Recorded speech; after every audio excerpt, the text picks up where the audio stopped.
श्री परमात्मने नमः। साधन सुधा सिंधु अध्याय करण सापेक्ष, करण निरपेक्ष साधन और करण रहित साध्य।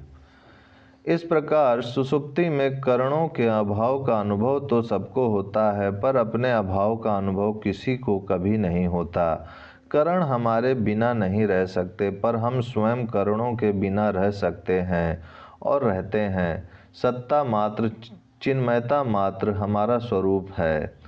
इस नित्य सत्ता को किसी की अपेक्षा नहीं है, परंतु सत्ता की अपेक्षा सबको है। अतः सत्ता का बोध करणों के द्वारा नहीं होता, प्रत्यतु करणों के संबंध विच्छेद से होता है। एक मार्मिक बात है कि सांसारिक वस्तुओं की प्राप्ति जिस रीति से होती है, उस रीति से परमात्म तत्व की प्राप्ति नहीं होती। संसार का कोई भी काम करण के बिना नहीं होता। जो भी काम होता है करण से ही होता है। कारण की अप्राप्त सांसारिक वस्तुओं की प्राप्ति तो क्रिया से होती है, पर नित्य प्राप्त परमात्म तत्व की प्राप्ति क्रिया से नहीं होती, क्योंकि वह क्रिया से अतीत तत्व है। अतः उसकी प्राप्ति के लिए करण की आवश्यकता नहीं है। जैसे कंठी गले में है और गला कंठी में है, पर वहम हो गया कि कंठी खो गई, तो इस वहम अज्ञान को मिटाने के लिए किसी करण की जरूरत नहीं है, प्रत्यतु ज्ञान की जरूरत है। ज्ञान कंठी को पैदा नहीं करता, प्रत्यतु वहम मिटाता है। अतः किसी वस्तु को बनाने में, पैदा करने में तो करण की जरूरत है, पर जो स्वतः सिद्ध पहले से ही विद्यमान तत्व है, उसमें करण की क्या जरूरत है। खोया कहे सो बावरा, पाया कहे सो कूर, पाया खोया कुछ नहीं, ज्यों का त्यों भरपूर। परमात्म तत्व का अनुभव स्वयं को होता है, करण को नहीं। अतः परमात्म तत्व का अनुभव करने के लिए हम करण की जितनी आवश्यकता मानेंगे, उतनी ही परमात्म तत्व के अनुभव में देरी लगेगी। वास्तव में हमें नित्य प्राप्त तत्व की ही प्राप्ति करनी है और नित्य निवृत्त की ही निवृत्ति करनी है, नया कुछ नहीं करना है। अतः इसमें किसी करण अर्थात क्रिया की अपेक्षा नहीं है। इसलिए गीता कहती है, अपने आप से अपने आप में ही संतुष्ट रहता है। जो मनुष्य अपने आप में ही रमण करने वाला तथा अपने आप में ही तृप्त एवं अपने आप में ही संतुष्ट है, उसके लिए कोई कर्तृत्व नहीं है। अपने द्वारा अपना उद्धार करे। जिस अवस्था में स्वयं अपने आप को देखता हुआ अपने आप में संतुष्ट हो जाता है, अपने आप से अपने आप में परमात्म तत्व का अनुभव करते हैं, अपने आप में स्थित परमात्म तत्व का अनुभव करते हैं। भगवान के लिए भी अर्जुन ने कहा है, हे पुरुषोत्तम, आप स्वयं ही अपने आप से अपने आप को जानते हैं।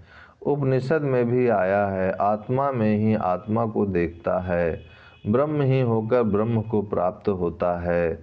अमरत्व अपने आप से ही प्राप्त होता है। विद्या से तो अज्ञान अंधकार को निवृत्त करने का सामर्थ्य मिलता है। केनोपनिषद के उपयुक्त मंत्र के सांकर भाष में आया है, अमरत्व तो आत्मा से अपने नित्य आत्म स्वभाव से ही प्राप्त करते हैं, किसी के आश्रय नहीं।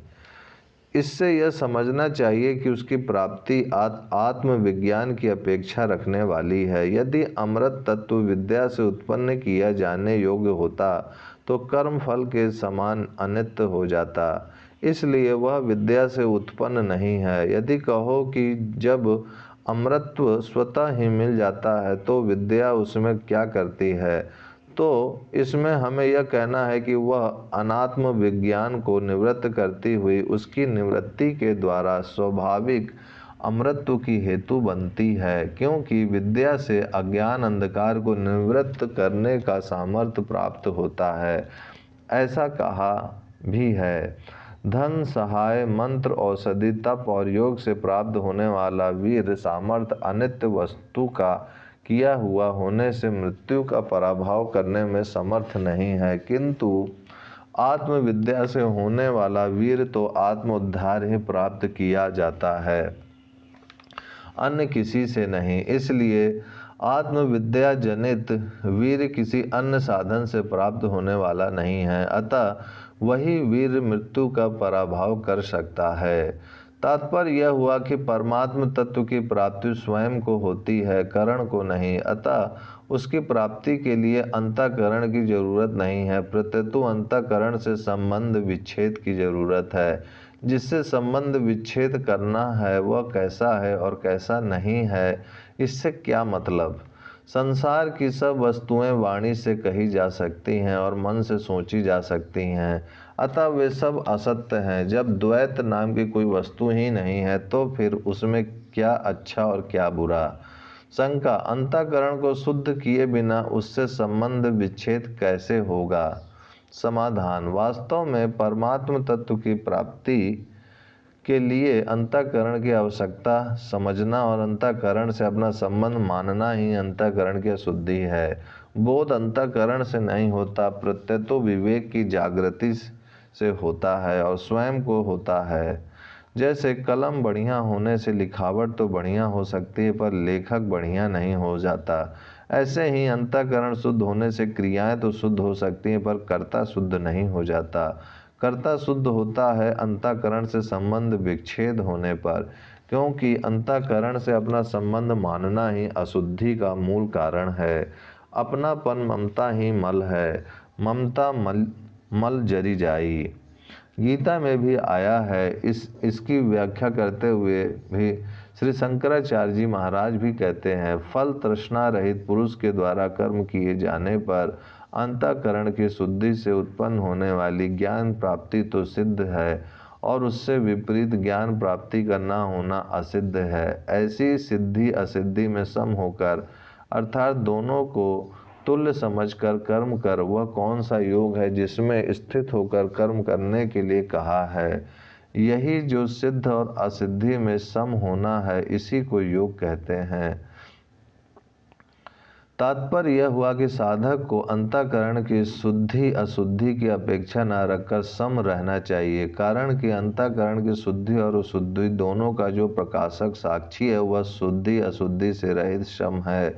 अतः अंतःकरण को शुद्ध करने की जरूरत नहीं है, प्रत्यतु सम होने की, अर्थात अंतःकरण तथा उसकी शुद्धि अशुद्धि दोनों का त्याग करके अपने स्वरूप में स्थित होने की जरूरत है, जो कि स्वतः सिद्ध है।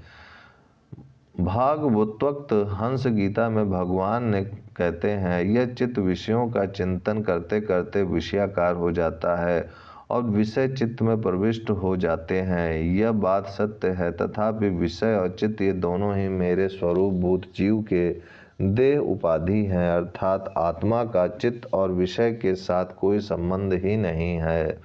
इसलिए बार बार विषयों का सेवन करते रहने से जो चित्त विषयों में आसक्त हो गया है और विषय भी चित्त में प्रविष्ट हो गए हैं, इन दोनों को अपने वास्तविक स्वरूप से अभिन्न मुझ परमात्मा में स्थित होकर त्याग देना चाहिए। ओम श्री परमात्मने नमः। ओम शांति शांति शांति।